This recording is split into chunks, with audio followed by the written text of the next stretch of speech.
pagka meron kang pinagdadasal, tapos ang tagal-tagal na hindi pa rin nangyayari, di ba? At feeling mo nagno-no sila. Kadalasan, it's not a no. It's not yet. The Lord's timing is always perfect and never delayed.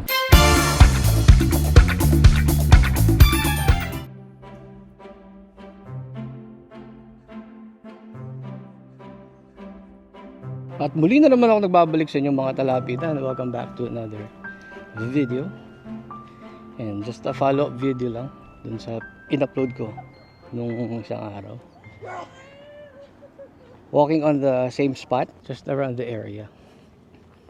Ang difference lang, yung same area kung saan ako naglalakad. That was 2 months ago. Ang dami ko ng video na hindi na-upload eh. Yung iba, halos tapos ko lang i-edit. Hindi ko lang ina-upload. Kasi medyo naging busy lang talaga sa paglalakad. Grabe, nakakailang buwan na kaming mag-asawa. Kaka 10,000 steps.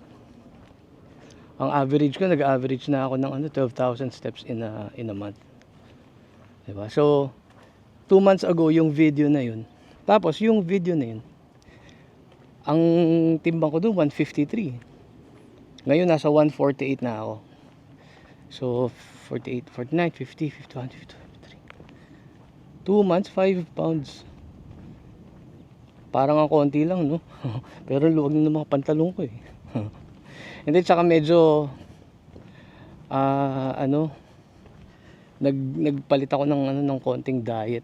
Nagdagdag ako ng hindi ko alam kung nabanggit ko sa nakarang video. Kasi nagtanggal ako ng carbs eh. Nagano kami LCIF, low carb intermittent fast. Tapos ngayon wala nang fasting.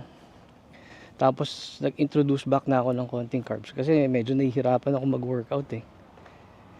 Nag-ano ako progressive overload.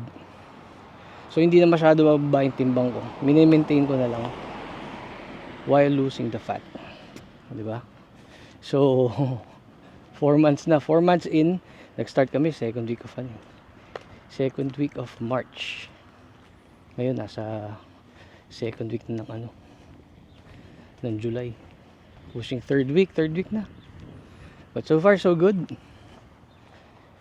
Everything is going as planned.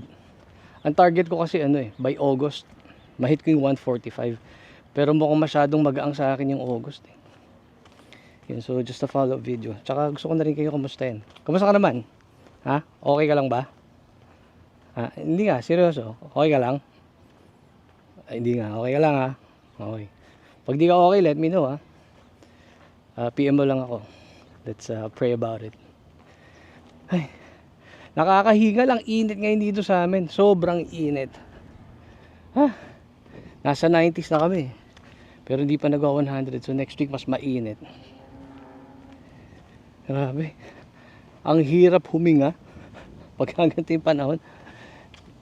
Buti na lang hindi pa ganun kaladkit eh. Pero pag nasa loob ka ng bahay, maladkit. Humid. Ay nako. Pero wala talagang instant eh. Yun lang masasabi ko sa video na daw, sa episode na daw.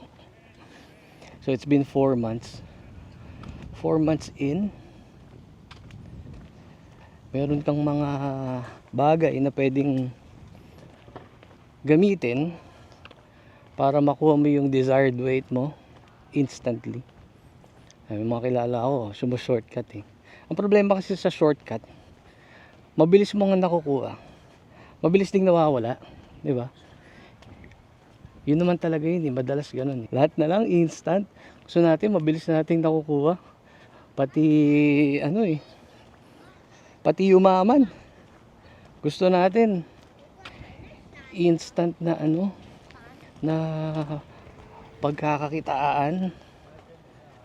Wala namang ganun eh. May tinatawag na tsamba, di ba? Kung yun ba yung will ng Lord for you, di ba? Kung yun yung plano niya sa'yo. Pero malamang may mission siya para siya, may gusto siyang ipagawa sa'yo pagka instant yung nangyaring yun. Pero for the most part, sa buhay natin, wala talagang instant eh.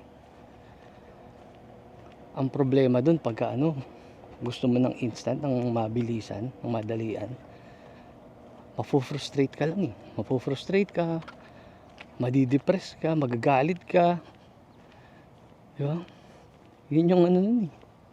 Yung pagiging impatient. Itong generation na to, itong panahon na to, masyado ng umikli yung attention span natin ng mga tao. Lahat na lang naging instant.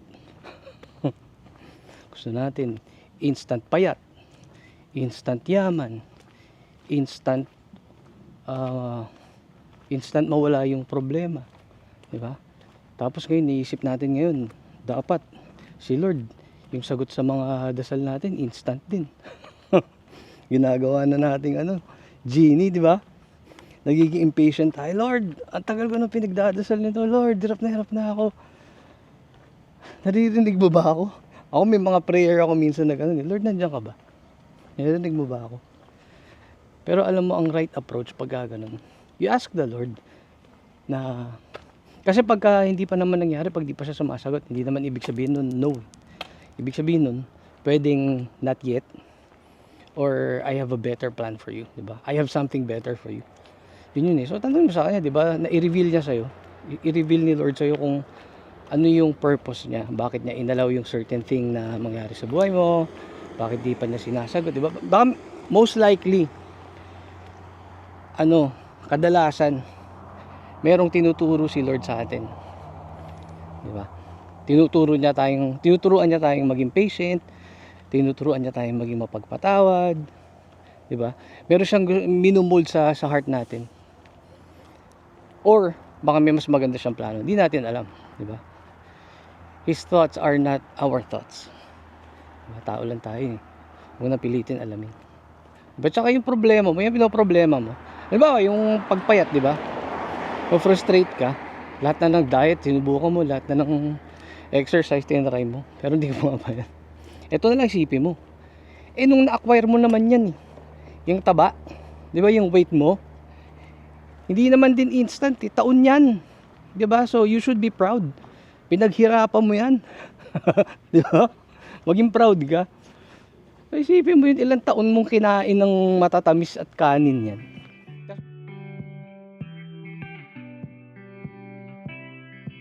Alright, 10,000 steps done. It was a productive day. Alright, o siya hanggang dito na lang. Basta lagi mo tatandaan walang instant. Alright, so huwag masyado mainip. Just always trust in the Lord. Tsaka tatandaan mo pala ito note to self mo to. Pagka meron kang pinagdadasal, tapos ang tagal-tagal na hindi pa rin nangyayari, di ba? At feeling mo nagno-no si Lord. Kadalasan, it's not a no. It's not yet. Diba?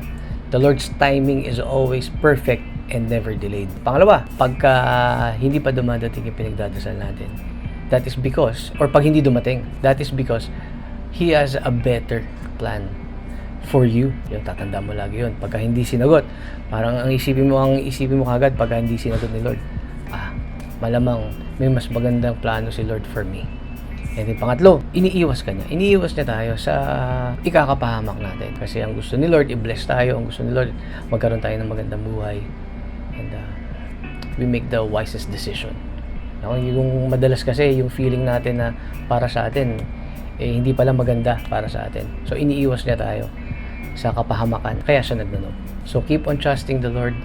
His timing is always perfect and never delayed. Alright, so I'll see you guys on the next one. I hope that you were blessed. And always wear that smile because Jesus loves you. Thank you po.